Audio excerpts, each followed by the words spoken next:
com o professor do Departamento de Ciência Política da Universidade Federal de Pernambuco, Antônio Henrique Lucena Silva, para analisar toda essa situação que tem acontecido, os últimos fatos, postos aqui pelos meus companheiros de bancada, sobre a escalada da guerra entre Irã e Israel. Boa tarde. Boa tarde a todos da Jovem Pan, um forte abraço a todos que nos escutam. Já que a Ellen, então, não teve o poder da palavra, eu vou passar a pergunta para ela. Professor, a gente está aqui conversando sobre... Porque alguns cenários possíveis se desenham em relação a esse conflito. Um dos cenários que as pessoas apontam, que talvez seja o mais provável, é de um conflito mais extenso, até porque a gente precisa lembrar que no momento que Israel estende esse conflito, a situação interna de Israel não é uma boa situação interna, né? Sobretudo envolvendo Benjamin Netanyahu.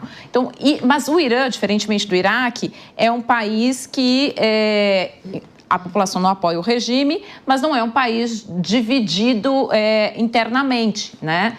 Então, muita gente fala em um conflito mais longevo, mais duradouro, de uma intensidade menor. Você acredita neste cenário, nesse desenrolar de cenário, professor? Ellen, a sua pergunta é muito boa, porque ela nos ajuda, a refletir, quais serão os desdobramentos do atual conflito.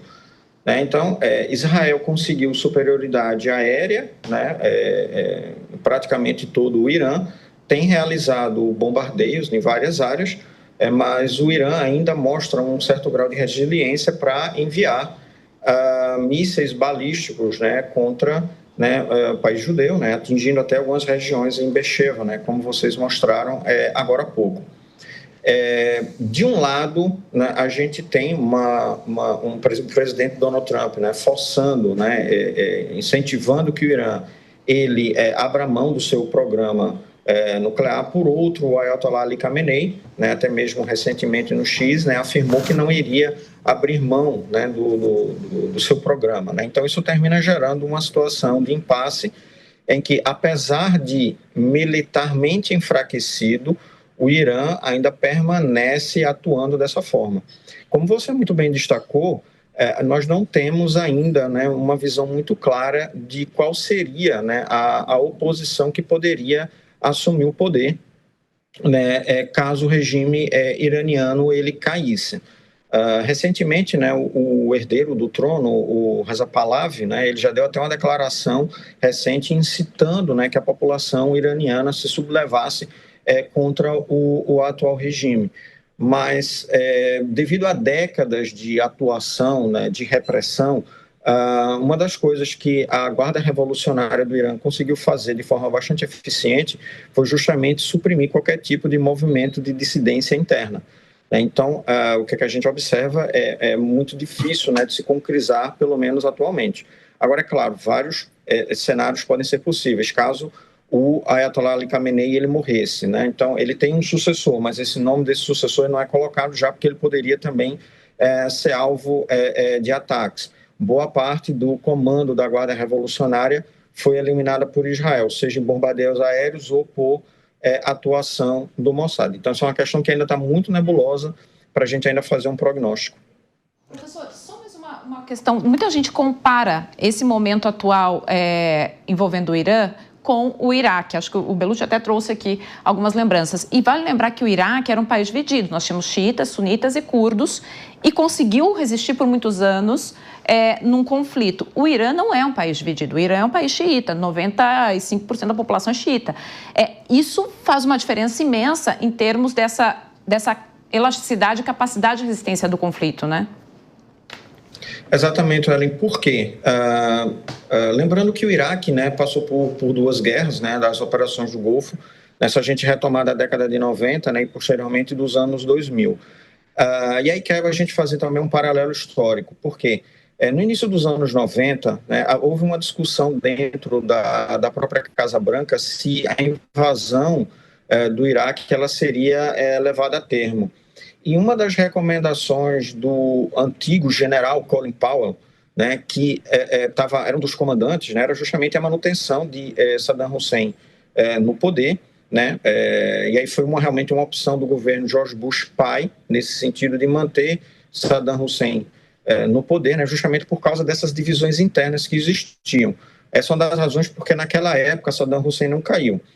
Indo para os anos 2000, o que a gente observa é que o governo do então presidente George Bush Filho, ele optou realmente, né, por fazer a troca de regime, ou seja, iniciando a operação militar que levasse à queda do regime de Saddam Hussein. E assim aconteceu. E a isso os americanos eles tiveram, né, o apoio, né, de vários outros grupos, como por exemplo os curdos no norte, que atuaram, né, contra as forças iraquianas, né, e facilitou a queda do regime. Todo esse cenário que eu acabei de descrever, ele não está presente no Irã, como você muito bem colocou, Ellen. Ele é um país majoritariamente xiita, né?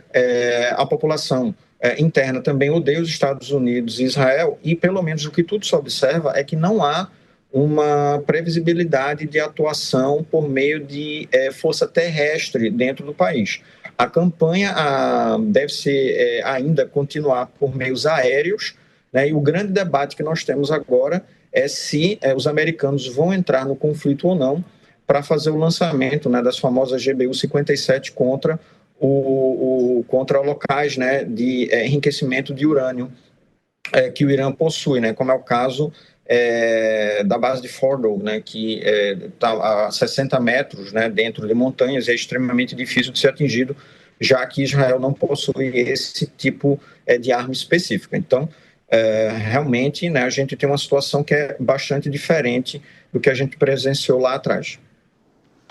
Professor, é um prazer falar com você. Gostaria de ter a sua percepção sobre, primeiro, qual, na sua análise, é a probabilidade da entrada dos americanos nessa guerra, tendo em vista que o senhor acabou de dizer que os israelenses não têm armamento suficiente para atingir determinadas bases nucleares, que é o plano 1, né? O principal objetivo desse ataque é eliminar bases nucleares iranianas, né? O segundo seria a derrubada do regime, mas o primeiro são as bases nucleares e algumas delas estão numa profundidade tal que o armamento iraniano, o armamento israelense não atinge. Então há necessidade da GBU-57, a chamada Bunker Buster, aquela bomba que teria capacidade de então atingir esses espaços, que são uma tecnologia americana. Então, sem ela, acredito que a gente não teria sucesso em eliminar essas bases nucleares. Então, qual a sua percepção da probabilidade da entrada de Donald Trump e dos Estados Unidos nessa guerra e quais seriam possíveis consequências caso os americanos de fato embarquem nesse conflito?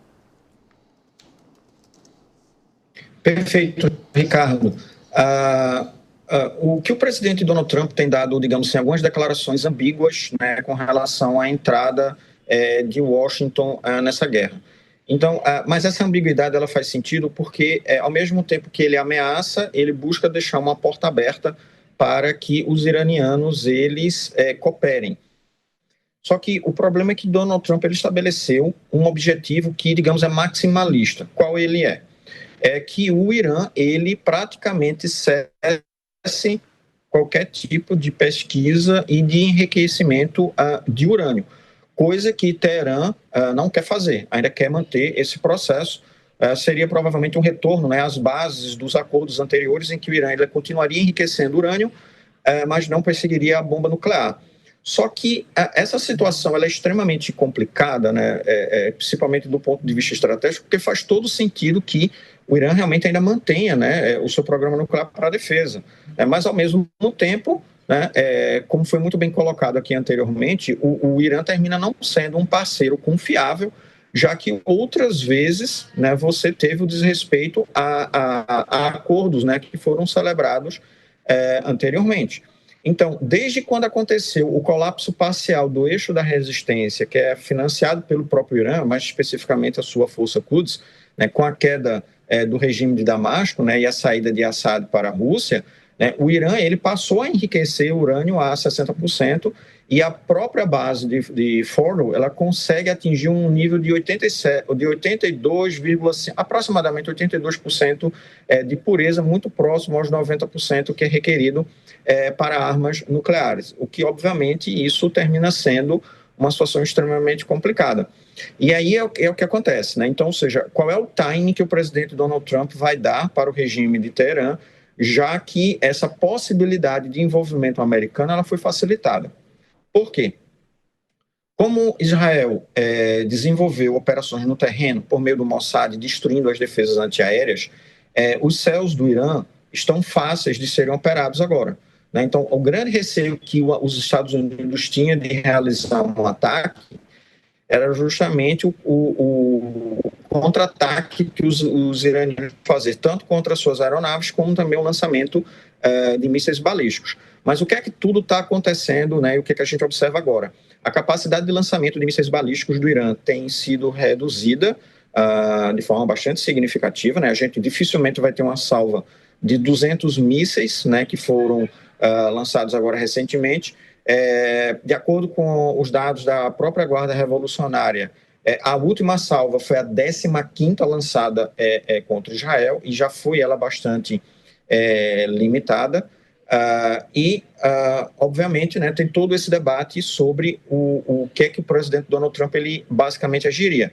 Ao que tudo indica, por causa de suas declarações, o presidente americano ele não quer ficar, né, com, digamos, esse legado de ter permitido o enriquecimento, né, de urânio por parte do Irã.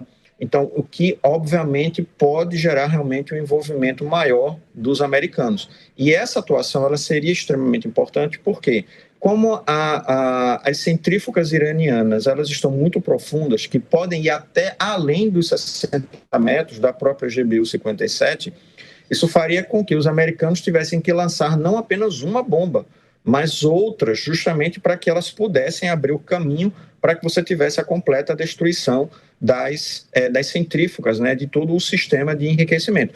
E só isso, hoje, no mundo, quem consegue fazer são os americanos. E como é que o Irã poderia retaliar se esse cenário que nós desenhamos, ele se concretizasse? Seria o lançamento de mísseis balísticos contra bases americanas, assim como também outros aspectos, né, que poderiam também acontecer, como ataques terroristas, né, a bases específicas nesse sentido. E também existe a possibilidade de que o Irã feche o Estreito de Hormuz. Mas isso já está sendo levado em consideração dentro do planejamento estratégico americano, porque várias fragatas, vários destroyers foram enviados, né, para a região. E aí, obviamente, os americanos teriam que lidar com essa ameaça primeiro para depois agir com todas as outras. Professor Antônio, é um privilégio falar contigo. Queria te perguntar no sentido do pós, porque já me parece cartas marcadas que o regime, ele vai cair, esse regime atual do Irã, ainda que seja difícil imaginar que um novo regime, similar ao que seria uma democracia ocidental, se estabeleça. Eu queria entender com o senhor se o senhor vê alguma esperança no pós, porque a gente já teve outras experiências mais desastrosas e o regime iraniano antes da Revolução dos Ayatollahs talvez seja o que mais próximo, o que mais se pareceu no mundo árabe ali, no mundo ocidental, no mundo persa, enfim, com uma democracia ocidental. Se você tem alguma esperança ou se a perspectiva é que esse regime dos ayatollahs, como se imagina, tenha destruído qualquer resquício de passado desse antigo regime e você já tem gerações vivendo há mais de 40 anos sob esse regime. Se você vê esperança ou se a tendência é que se consolide uma nova casta, de uma nova minoria organizada para continuar oprimindo a maioria. Perfeito, João. Eu confesso a você que eu sou um pouco cético em relação a essa transição efetiva de regime. Ela pode acontecer, sim, mas o grande problema é que nós não temos uma oposição organizada e efetiva dentro do próprio Irã. Como você muito bem colocou, assim que a Revolução Islâmica do Irã ela foi colocada em termo em 1979, o Ayatollah Khomeini sobe ao poder, e você tem a formação da Guarda Revolucionária iraniana, como foi muito bem colocado aqui, ela foi um instrumento, né, paralelo, né, às estruturas do Estado, que visou suprimir qualquer tipo de oposição que o regime tivesse, não apenas internamente, mas agindo também externamente, né, que caso essa oposição existisse também em outros países. E a formação da Força Quds, né, lembrando que Quds em árabes é Jerusalém, né, foi justamente essa força que apoiou o eixo de resistência, né, como os Houthis, Barra Ansarallah, né, como eles denominam, o próprio Hamas e o Hezbollah e o regime sírio, né, formando o que eles colocam de eixo de resistência. Então isso gerou, né, realmente uma diminuição completa. Claro que pode haver realmente uma sublevação da população iraniana, né, para destronar regime. Mas o que a gente observa é que, apesar dessa sublevação ela acontecer, como foi, por exemplo, como ocorreu no caso de Mehsa Sammy, né, com os véus, né, que as mulheres se rebelaram, o regime ele ainda conseguiu ser bastante eficiente em destruir movimentos de oposição. E, geralmente, quando esses regimes caem ditatoriais, o que se segue posteriormente, o histórico do Oriente Médio termina sendo assim, é um ciclo de instabilidade e caos. Se a gente retomar a Primavera Árabe, o único caso de sucesso, né, que nós tivemos de democracia foi justamente o da Tunísia, depois da queda do Ben Ali. O que a gente teve em outros países, né, como por exemplo foi Síria, foi basicamente uma sucessão de guerra civil, já que você tinha um lado que queria a manutenção do governo, o outro que queria sua queda, o apoio de potências externas à região, tanto a Assad como também ao Exército Sírio Livre. No Iêmen, você teve um caos, né, que se instaurou naquela região. O Egito ainda assumiu o poder, foi a Irmandade Muçulmana. E aí, novamente, você teve uma ação dos militares egípcios, né, que depuseram, né, o líder da Irmandade Muçulmana, e aí o Al-Sisi, ele chega ao poder, garante instabilidade e assim permanece desde então. Então, infelizmente, o Oriente Médio, a gente pode dizer que ele não tem uma cultura democrática característico das democracias liberais que nós temos no Ocidente, o que termina gerando realmente uma situação difícil da gente prever do que é que vai acontecer posteriormente. Bom, sem dúvida, e claro que a gente vai seguir acompanhando. Nós conversamos com o professor de Ciência Política da Universidade Federal de Pernambuco, o Antônio Henrique Lucena Silva, a quem eu agradeço demais a presença aqui no Linha de Frente. Obrigados a todos. Até mais. Tchau, tchau.